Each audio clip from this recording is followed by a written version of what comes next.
Welcome. Let's start solving the CSET paper 2. Now let's focus on the very first question that was asked. Now this question is a passage based question. It talks about the reading and the comprehension abilities of students reaching class 8, not just reading and comprehension but overall the amount of skill they can develop. So it's saying that by the class children are in class 8, only a quarter of them are able to read simple text, and more than half of them are unable to do basic arithmetic operations. So that is what we are talking about. Now it also says that about 25 million young boys and girls move from the schooling, and then when they are by the time they are 18, they cannot enter into the workforce, into an organized sector, but their families want them to go beyond that. So what happens is this section in itself is the key to it. So read this section carefully. The parents and children expect that such graduates would go on to high school and college. Hardly anyone wants to go back to the agriculture, but what happens is neither they gain the academic competency nor they gain the competency to work in the field of agriculture. So based on the given information, which of the following assumptions can be made?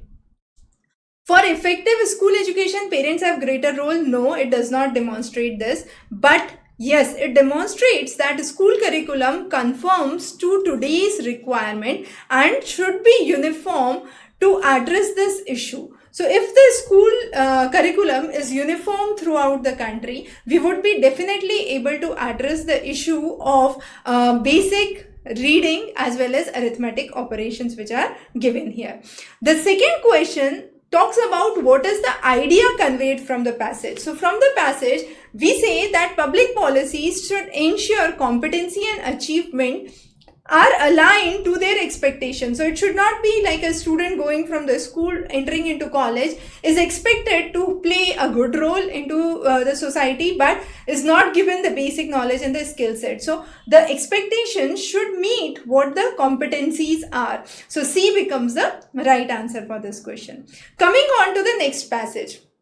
This passage is about science, and it says that previously, when people used to experiment on science like Newton and Galileo, they never thought that science is a social responsibility. They did only for the fact that science tells some truth and we have to find out this truth. But when the Industrial Revolution began, it basically became important to understand that science is a social enterprise in modern period. And this line itself is important because we nurse the illusion that Industrial Revolution ended the golden age. So it's basically not that the idea that science is a social responsibility ended with the Industrial Revolution. So here, which of the following best reflects the thinking of the author about the science is the question which is asked. Now, in this case, we need to understand that science must pursue the truth as was given or laid down during our previous scientists, for example, Newton and Galileo, which has been mentioned in the passage, but it also shows us the responsibility for social welfare. So D becomes the correct option. The fourth question is a question on reasoning. Now this is a simple reasoning sequence. You have to break that into sequence of 5. Right? So if you break it here, you would understand here A is repeated, B is repeated, C is repeated, and D is repeated. Right? So the correct answer would be A, C, D. Correct? So C becomes the right option. Now, the next question is a question which is where you have to find out the capital contributed by P in this case. So two people, P and Q, enter the business. P puts 14,000 more than Q. So the amount invested by P is Q, and by Q is Q plus 14,000, I can say. Okay, so if this is Q or this is A, this would be A plus 14,000. Now P has invested for 8 months and Q has invested for 10 months. This is the duration they have invested. Now P's share is 400 more than Q. Q share out of the total profit of 2,000. Now how do you find out the capital contribution in this case? So in this case, first of all, we would say that in this case, you would have the idea that the profit which we would understand for P, let's say, is X. For Q, So P's share is 400 more than Q, right? So for Q it is X. So for P it is X plus 400. So X plus 400 is equal to total profit of 2000. So X is equal to 800 and X plus 400, that's P's profit, is equal to 1200, right? So what is the ratio of profit of P by Q? Here, if the P share is 400 more than Q, right? So P share to the Q share is how much? It is 1200 by 800, that is 3 by 2. So that's the profit for P, profit ratio of P by Q. Now, this would be proportional to the time and money invested. So I can say in the first case it is Q plus 14,000 for P. So P puts in 14,000 more than Q, right? So Q plus 14,000 multiplied by the period, which is 8, and Q, which is for the Q, which is taken as Q, right, invested for 10 months. So Q into 10 is proportional to 3 by 2. Now simply I solve this equation and I get Q. So solving this becomes 2Q plus Q plus 14,000 into 16 is equal to Q into 10 into 3. I'll solve this, I'll get Q is equal to 16,000. Now once I get Q is equal to 16,000, I have to find out the capital contributed by P. So P would be 16,000 plus 14,000. So I marked it initially Q then A. So whatever you want to take, Q or A. So this would be 16,000 plus 14,000. So 16,000 plus 14,000 is what? 30,000. So 30,000 becomes the correct answer for this section.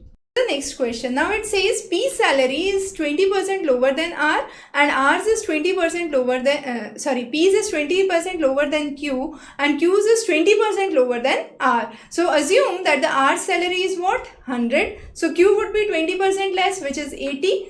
20% of 80 is 16, so 16 less for P, so it becomes 64. Now, it says by how much percent is R salary more than P? So this is 100 minus 64 divided by 64 into 100. When you solve this, you get 56.25 as the correct answer.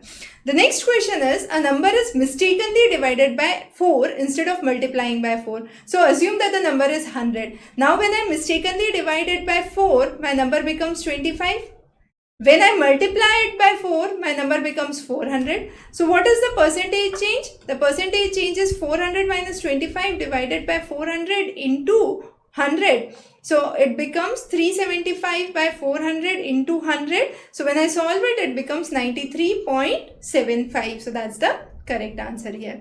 The next question is age, problems on ages. The father said to the son, N years back, I was as old as you are now. So here, when I'm talking about the age of the father, N years back, so father age, N years back was equal to the son's age.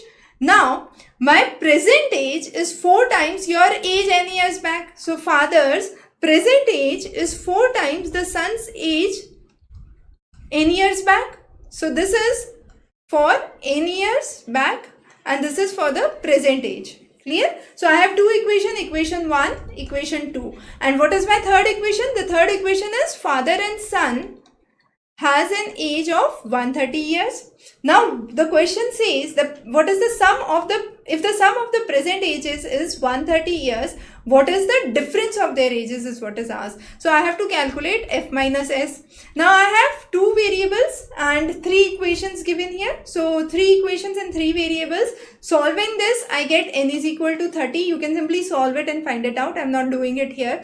So first solve 2 with 1 and then 2 with 3 and so on, and you will be able to come on to the answer. So N becomes 30, S becomes 50 and F is 80.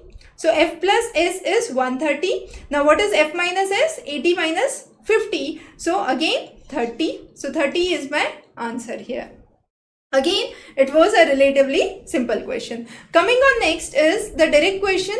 Now this is a direct unit question which has been asked. So you have to find out the units. So 1 meter cube is 1000 liters, that is correct. 1 metric ton is 1000 kgs, again correct. 1 hectare is 10,000 meter square, again correct. So all of these three are the correct statements. Coming on next is the passage question. Now this is a really important passage question. What you need to understand here is focus on the kind of question that is asked. Now this question talks about the food wastage. According to Food and Agricultural Organization, 1/3 of the food produced globally for human consumption is wasted. Now the food is wasted across various ways, from the production to the consumption. Even in the distribution it is wasted. The wastage is because of the land degradation also, mainly due to deforestation, unsustainable practices, excessive groundwater extraction, and then the energy spent over the wasted food leads to carbon dioxide production, which leads to harmful emission in the atmosphere. So this loss should be addressed in all forms. That is what is given. Now based on this, what could be the most logical inference? The current method of food distribution is solely responsible. So we cannot say solely word wherever it comes. Read that passage, read that statement very carefully, double check it. Usually in this case, this is not the answer. So usually you have to check it very carefully, correct? So here, it's only not that the food distribution is responsible, even at the consumption and there is wastage. So solely makes it incorrect. So this statement is incorrect. Land productivity is adversely affected by the trend of the food wastage. That is correct, because it is given here in the passage itself that wastage results in land degradation. So this is correct. Reduction in the loss and wastage of the food results in lesser carbon footprint. That is again correct. So it is because of the lesser carbon footprint. So again, the reduction in the loss of the food wastage would lead to lower carbon footprint. When the wastage is more, the carbon footprints, carbon emission production is, carbon dioxide production is more. So 3 is again correct. This passage does not talk about post-harvest technology, so this is incorrect. So 2 and 3 are the only correct options which are given in this question. The next is, based on the above passage, what assumptions you have taken into account? So here, what is the assumption? The assumption is, food distribution mechanism needs to be reimagined and made effective to reduce the loss and the food wastage. That appears to be correct, because yes, that's what the passage is talking about. There has to be a reframeworking of the system which exists, and therefore this problem could be resolved, right? Ensuring that the ensuring the reduction in the wastage is a social and a moral responsibility is incorrect, because nowhere in the passage it talks about the individual citizen's responsibility, right? So 2 is incorrect. Only 1 would be the valid assumption for this passage. The next passage is on economy. Economy had been an important part. We have seen a lot of questions in economy from GS, and as we discussed before as well, this could be a probable section. So this section talks about monetary policy and fiscal policy and a right balance between the two. So it says, when the inflation rises, what happens is government starts to give households free things, so free food and things like that, to help the households, right? But what happens is, this actually does not change the purchasing power. So when you are giving people free, if they were procuring something once in a year, they keep on procuring it once in a year. But there have to be cuts, or cuts in the spending, or increase in the taxes that have to be done. But when the government actually does not maintain this budget discipline, this does not actually precipitate. So it says that without a fiscal backup, the monetary policy is not on the track. And that is the basic idea which has been conveyed in the passage, right? So there is a risk of turmoil when you have rising inflationary pressure, right? So it says that when there are higher interest rates would become inflationary, because the government would borrow more to increase the debt service cost. Now, based on this, what is the most logical conclusion? Central bank cannot bring down inflation without budgetary backing. That is perfectly correct. Given in the first line of the sentence itself, that it says that as inflation rises, the government committed to budget discipline are spending freely. So this should not happen, right? So there has to be a budget discipline that has to be maintained. The next says that effect of monetary policy depend on fiscal policy. So both must be taken into account for a successful economic stability. So both 1 and 2 would be the correct option for this case. So C would be the correct answer. The next is, based on the above passage, which assumptions can be drawn? Fiscal policies are solely responsible for higher prices. That is incorrect. It's not saying that it's only because of the fiscal policies that the prices are rising, right?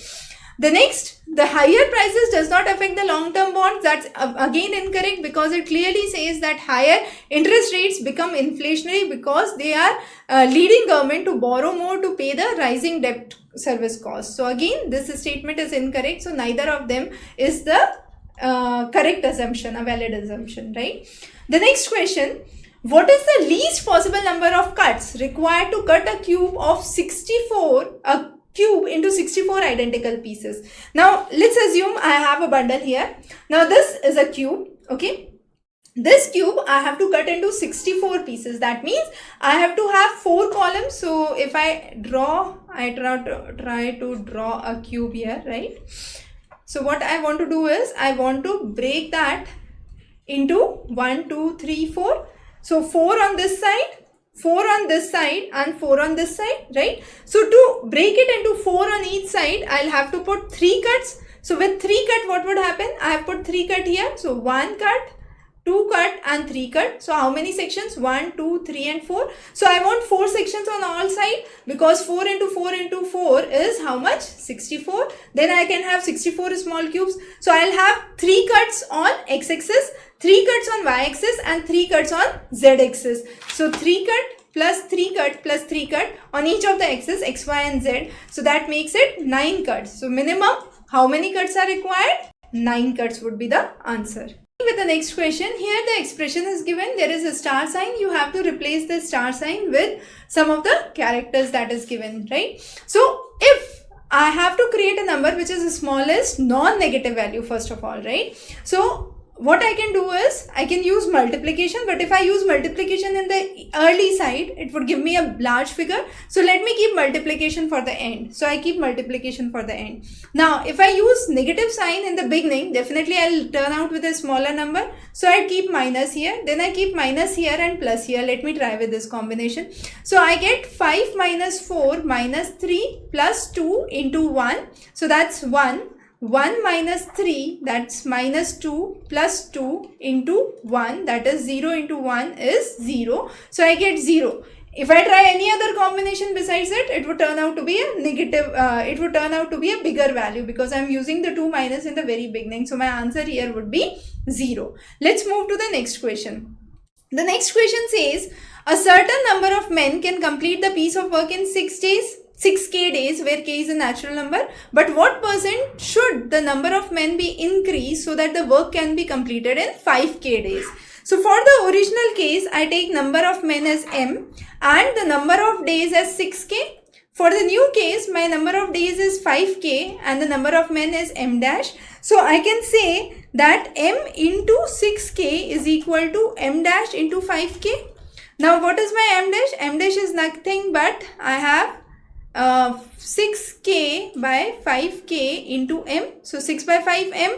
So what is the increase? So it is 6 by 5 m minus m. So it's 1 by 5 m, and that's the increase that I have got, right? So now that is the increase that I have got is 1 by 5. Now the question says, by what percent should the number of men be increased so that the work can be completed in 5k days? So for the 5k days, it is m dash, and m dash is what? 6 by 5m.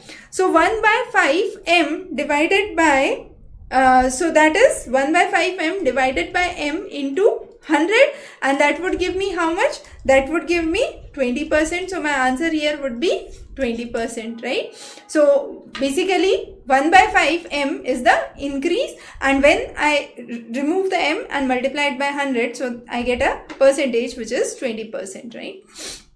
The next question is, x plus y plus z, x, y and z can complete the piece of work in 6 hours, 8 hours and 8 hours. So that is, the time taken is 1 by 6 duration. This is 1 by 8 for the y, and for the z it is 1 by 8 again. So among these three, who can do it fastest? X can do it fastest, because the person can complete it in 6 hours. Now only one person can work at a time for each hour and no one can work for 2 hours consequently. So if X is working, then Y or Z has to work and then only X again can work. So I will take a combination of 1 by 6 plus 1 by 8. This would be my first round.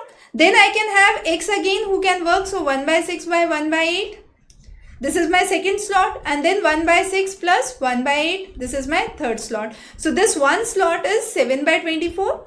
I take 3 slots. So 7, 7, 7. So it is 21 by 24. So this 3 slots that I have taken, each slot is of 2 hours. So 1 hour X is working, then Y or Z, then X again, Y or Z, X again, Y or Z, right? So 2, 2 and 2. 6 hours of slot I have taken into account. So 6 is already done. Now, what is remaining is 3 by 24 of the work. So if X can complete it in one piece of work in 6 hours, 3 by 24 piece can be completed in how many hours? So it would be 3 by 4. 3 by 4 into 60 is how much? 45 minutes. So 6 hours 45 minutes would be the correct answer for this question. So what is the minimum amount taken to finish the work? This work would finish in the minimum amount when X takes the last position. If Y or Z takes the last position, the time duration would be delayed because they take more time to work for it. So I have to definitely take into account this 6 here and not 8. That's really important to understand, right? So this would be the way you would solve this question. Now this is a really interesting question. Now while you are solving this question says how many consecutive zeros are there at the end of integers obtained in the product 1 raised to 2, 2 raised to 4. So what we are doing is I am raising the value, and actually this is the what we can say, the square is double the number, right? So 2, 4, 3, 6, 4, 8, right? So if it is 5, it would be 10. If it is 10, it would be 20. If it is 15, it would be 30. If it is 20, it would be 40. If it is 25, it would be 50. As simple as that. Now I need to have consecutive zeros. To have consecutive zeros, I should have 5 and 2, right? In the end. Now, if there is 5 and 2, then only I can have zeros that could be produced. But any multiplication of 2 itself cannot lead to 0. So, if it is 2 raised to 4 or 4 raised to 8, that means 2 raised to 16, this would not turn out into how much? 0 at the end, right? So, these values would not be taken into account, but there would be 10, 2 raised to 10, that would be consumed with 5 raised to 10. So every 5 you can consume 1 2, but still there would be some 2 left. So we don't take into account 2s. We take into account only 5s here. So now these are the powers that are there. Now this 25 raised to 50, I translate it. So it becomes 100. So 5 raised to 2. I can say 5 raised to 2 into 50. So this becomes 100. And what are the powers here? 10 plus 20 plus 30 plus 40 plus 100. So 70, 30 and 100. So that becomes 200. So my correct answer here is 200. Coming on next, this is an interesting question. On the 1st January, a person saved 1 rupees. On 2nd, it is 3 rupees because 2 more than the previous day. And on the 3rd January, it is 5 rupees, 2 more than the previous day. At the end of which date, the savings would be a perfect square as well as a perfect cube. Now, this is a basic question that needs that you know which are the numbers which are perfect squares and perfect cubes. So between 1 and 100, there are only 2 numbers, 1 and 64, right? To attain 64, this series cannot go. So it is 1, 3, 5. First of all, that is the reason. So you would have an odd number in the end. 64 is an even number. So this cannot satisfy. The other thing we can find out it cannot satisfy is the choices are only 7th, 8th and 9th July, which cannot be the option. So not possible would be the only correct option. Even if we go to till 5000, you have another number 4096, which is the perfect square and perfect cube. Again, this is a number which ends with even number, not an odd number, and the series that we are getting here is an odd series. So that's a very simple way, by your simple logic and a simple knowledge, that numbers which are perfect square and perfect cube, you can find out this question. So let's move on to the next set in the next class. Till then, good luck.